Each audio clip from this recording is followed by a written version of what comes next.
Alors voilà, l'autre jour, c'est quoi, vendredi, je croise Martine. C'est une habitante comme moi d'Esquignol, elle aime bien le cul, cra, cra, cra, cra. Et elle me fait, oh, Jojo, tu es pas un peu de cul. J'étais pas très motivé, mais bon, voilà, elle a pas l'air d'y tenir.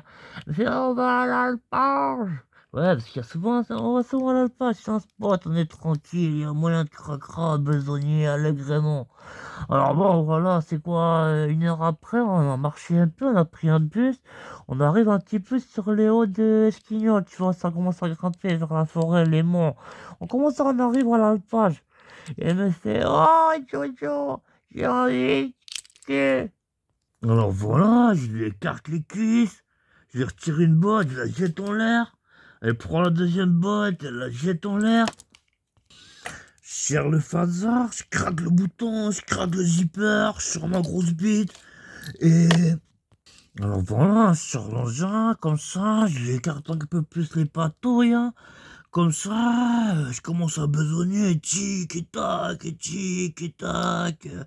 Et elle me fait, oh Jojo, t'es moins performant que quand tu mets la tête dans la cuvette WC, c'est glou glou glou. Elle me fait, vas-y, plus fort. Et alors bon, j'y vais, tic et tac, tic et tac, le gars me fait, hé Jojo, il y a un taureau. Et c'est vrai, le visseur de taureau là, je pense qu'il a dû voir le vagin à Martine.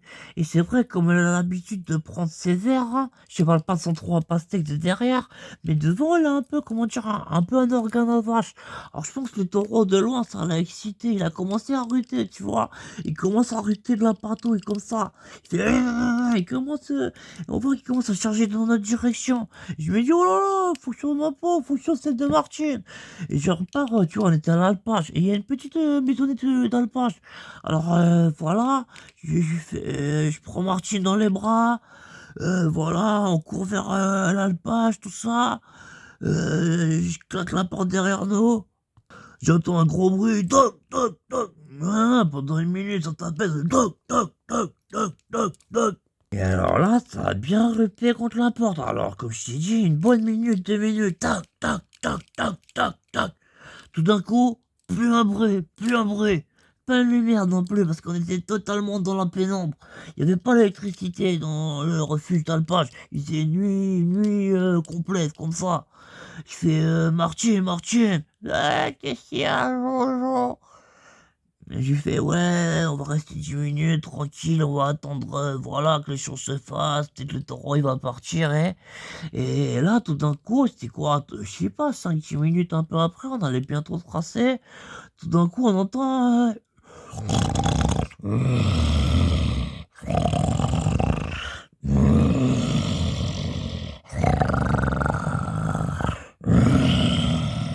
je me dis oh là là, le taureau il a dû s'infiltrer dans leur fuite d'alpage. Je sais pas comment il a fait. Et alors là, ça devient de plus en plus insistant.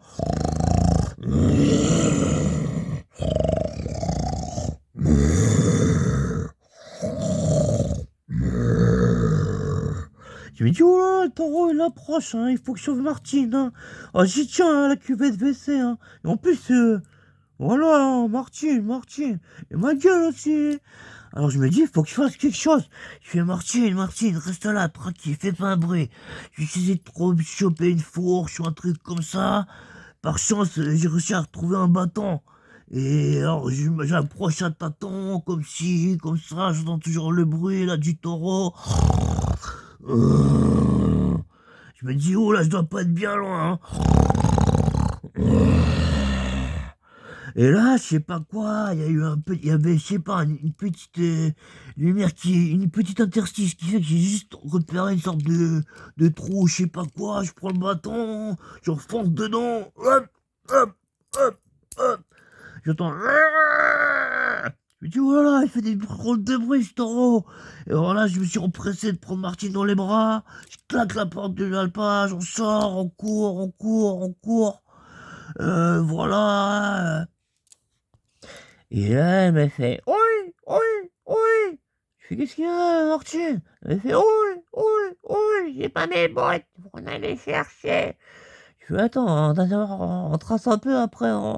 Je sais pas, le taureau là, il doit être un petit peu assommé. J'ai bien enfoncé le bâton, hein. Ch'tac, ch'tac, ch'tac. Et bon, alors finalement, on attend 5 minutes, on voit toujours pas le taureau, voilà. Je fais bon, Marty, je chercher tes bottes. Alors je retourne vers le banc où on était en train de crac comme ça. Je trouve une de ses bottes. L'autre, par mégarde, elle était tombée dans une bouse. Bah, je l'ai quand même ramené, hein. Il paraît ça pour bonheur, hein. Je te porte la chance, hein. Ah, je dis quoi.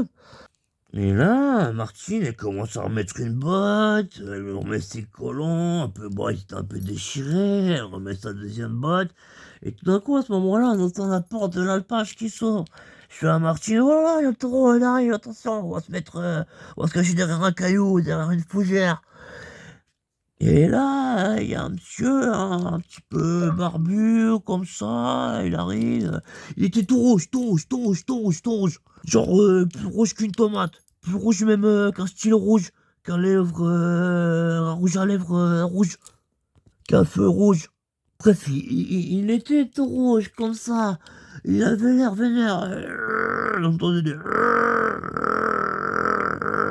Il arrive vers nous, il fait excusez-moi, vous n'auriez pas vu une bande passer par là?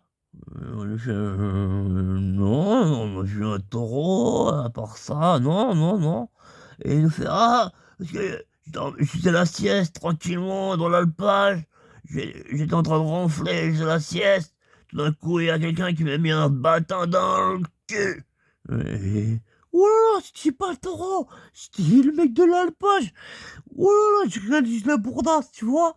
Et alors là, il nous fait ah, j'en peux plus, j'ai un bâton dans le cul. En même temps, il essaye de l'enlever, tu vois, comme ça, il essaye de l'enlever. Ah, il fait, ah, j'ai réussi à l'enlever, mais ça fait encore mal. Ah, il fait j'ai des écharpes dans le cul, ça picote. Et là, bon, il est tracé un peu plus loin, direction la forêt. Il est reparti un peu direction le sud d'Esquignon, apparemment. Il avait l'air de chercher, il a dit c'est sûrement la bande de Girard. Ils font toujours des petits coups de connard. Et on entendait de loin, il disait il y a encore des écharpes. Je vais vous crever.